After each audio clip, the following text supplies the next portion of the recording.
kudos to Mazda. This is not calling out a particular dealer or...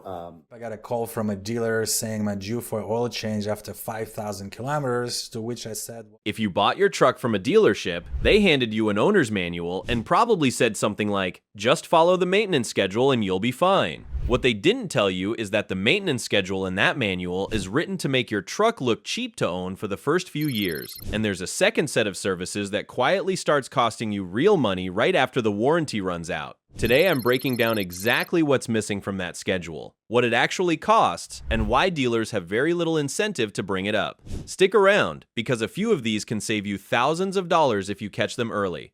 Why the official schedule is incomplete. So you're going to want to find the dipstick and pull it out. And as you pull it out, we're going to wipe down the entire thing using a towel.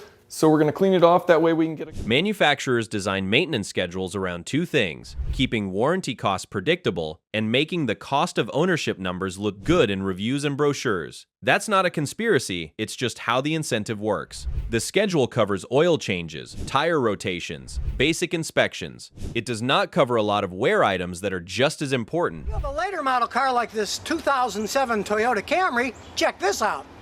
It uses fully synthetic fluid, and as it says, no need to change AT. Because those items are considered as needed, which really means whenever it fails, and by the way, it's not covered anymore. This is where owners get blindsided. You did everything the manual said, and you still end up with a $900 repair bill at 70,000 miles that wasn't on the schedule. So let's go through the ones that matter most. Item 1. Transmission fluid. People taking their cars to get their transmission serviced or flushed, and when they get back, the transmission starts acting worse than it ever has. Now, these things are true, and they do happen. Most modern trucks are sold with lifetime transmission fluid. That term does a lot of work to avoid saying, we don't want you to think about this. In reality, lifetime usually means the life of.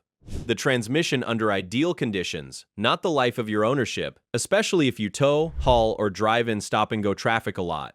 What actually happens? That fluid breaks down around 60,000 to 100,000 miles depending on use. Center bolt, which is loose, and we're going to go ahead and take our old crusty Harbor Freight screwdriver, and oh man, look at this old nasty diff. And when it does, shifting gets rougher, fuel economy drops slightly, and eventually you're looking at a transmission repair that costs 10 to 20 times more than the fluid service would have.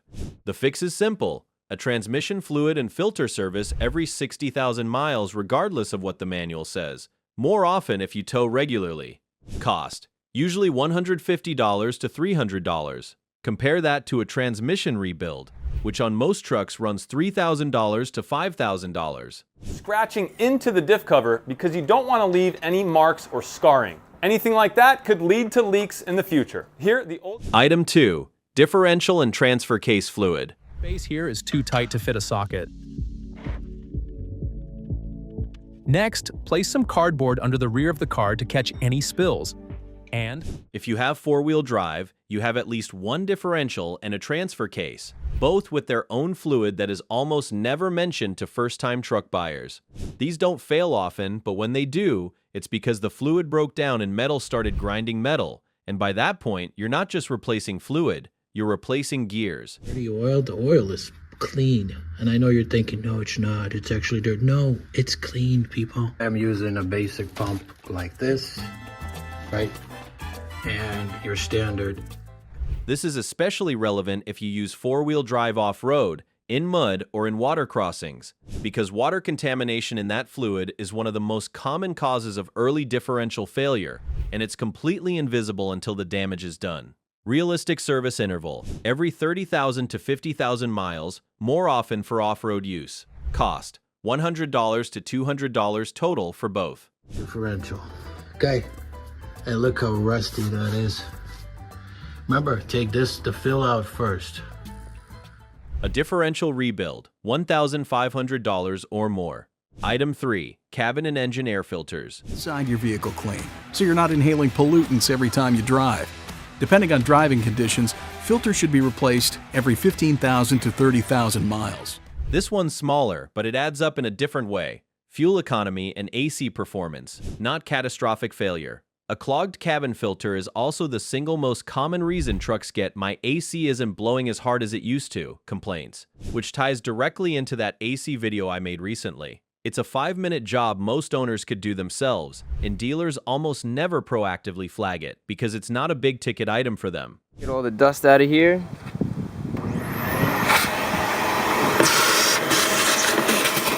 So as I'm cleaning this box out, make sure that the seal... Cost to replace both filters, $20 to $40 in parts if you do it yourself, versus $60 to $100 at a shop. Item 4. Brake fluid, 730 9 o'clock. Brake fluid is hygroscopic, meaning it absorbs moisture from the air over time, even in a sealed system. That moisture lowers the boiling point of the fluid, which matters most exactly when you need your brakes most. First thing we've done is we've replaced the stock exhaust manifold with a header. Now we did show a little bit of a gain. We cracked 90 horse. We made 93.7 horsepower, 226 pound-feet of torque.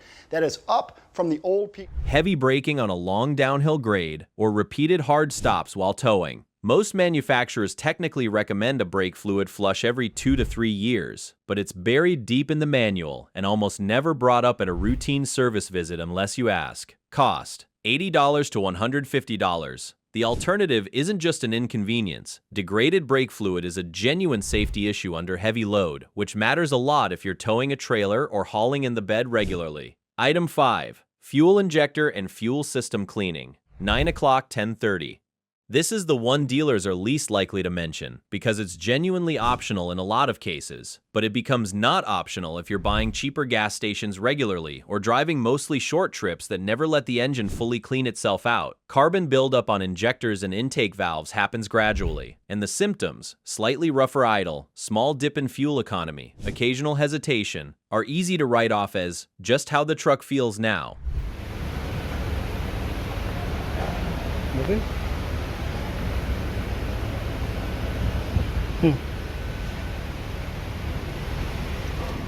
A fuel system cleaning every 20,000 to 30,000 miles, especially if your driving is mostly short trips, keeps this from turning into a bigger issue. Cost: $100 to $180. Letting it go untreated for years can mean injector replacement, which is a much bigger bill. How to actually build your own schedule.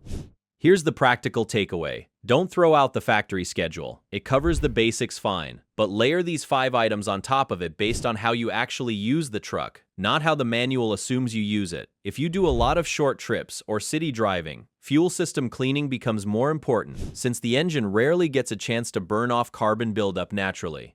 And tap it in there because, right, you don't want to mess it up. If you mess it up, you're done for. Let me do this. Please, Lord, help me.